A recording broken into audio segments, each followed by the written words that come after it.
सबिन भुन्टीले आफ्नो श्रीमानको भलो होस् भनेर आफ्नो घर परिवार सबथोक छाडिन आफ्नो श्रीमानकै भलो होस् भनेर आफूले जतिसुकै दुःख पीडा भए पनि सासूले नन्दले जतिसुकै हेपे पनि गाली गरे पनि कुटे पनि भुन्टीले सबै सहेर बसिन्। तर आफ्नै श्रीमान भूपेन्द्रले भने यतिखेर भुन्टीलाई नाना थरी आरोप लगाइरहेका छन्। आफ्नै दाजु टोकलेको भुँडी बोकेको भनेर भुन्टीलाई डिभोर्स दिन लागेका छन्। हो दर्शकबिन, हामी कुरा गर्दैछौँ भुन्टीबाग 288 को बारेमा।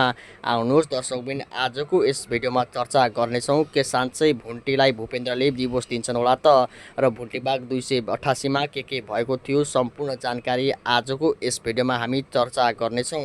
र दर्शकबिन, तपाईहरू हाम्रो यस नयाँ च्यानलमा नयाँ हुनुहुन्छ भने च्यानललाई अहिलेसम्म सब्स्क्राइब गर्नु भएको छैन भने च्यानललाई सब्स्क्राइब गरी हामीसँगै जोडिनुहोला। र तपाईहरूले अहिलेसम्म भिडियोलाई एक लाइक गर्नुभएको छैन भने भिडियोलाई लाइक गर्नुहोला। तलको कमेन्ट बक्समा गएर भुन्टी र भूपेन्द्र मिल्नुपर्छ, भूपेन्द्रले भुन्टीलाई डिभोर्स दिनु हुँदैन भनेर कमेन्ट गर्न लेख्न नभुल्नुहोला।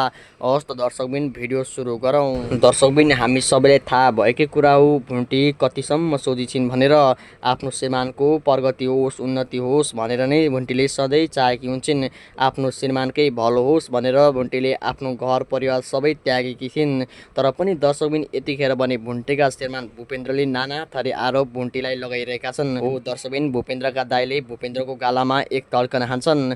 तपाईँले भुन्टीको लागि मलाई यो चल्कन किन हान्नुभयो दाइ, मैले के नै गरेको छु र भनेर भूपेन्द्रले भन्छन्। तेरो भविष्यको लागि खाने हुँ, भुन्टी नै तेरो भविष्य हुन्, त्यसैले मैले तँलाई यो थप्पड हानेको हो भनेर भूपेन्द्रका दाइ भन्छन्। त्यत्तिकैमा भूपेन्द्रले आफ्नो दाइलाई भन्छन् भुन्टीले पनि आफ्नै दाइ टोकेलेको भुँडी बोकेकी छे, त्यसैले मैले भुन्टीलाई डिभोर्स दिन लागेको हुँ दाइ, के म गल्ती गर्दैछु भनेर भुन्टीका श्रीमान भूपेन्द्र भन्छन्। हो दर्शकबिन, भुन्टीले जति माया भूपेन्द्रलाई गर्ने गर्थिन् त्यति नै माया भूपेन्द्रले पनि भुन्टीलाई गर्ने गर्थे। र यतिखेर पनि भुन्टीले आफ्नै दाइ टोकलेको भुँडी बोकेको भनेर यतिखेर भूपेन्द्रले भनिरहेका छन्। के दर्शकबिन, भुन्टी र भूपेन्द्रको जोडी छुटाउनको लागि भुन्टी र भूपेन्द्रको सम्बन्धलाई तोड्नको लागि वा छुटाउनको लागि कोही न कोहीले यतिखेर षड्यन्त्र गर्दैछ। भुन्टीका श्रीमान भूपेन्द्रको आँखामा कसैले छारो फाल्दैछ।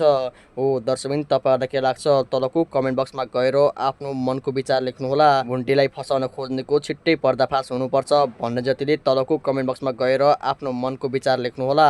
र दर्शकबिन, तपाईहरु हाम्रो यस नयाँ च्यानलमा नयाँ हुनुहुन्छ भने च्यानललाई एक सब्स्क्राइब गरी हामीसँगै जोडिनुहोला।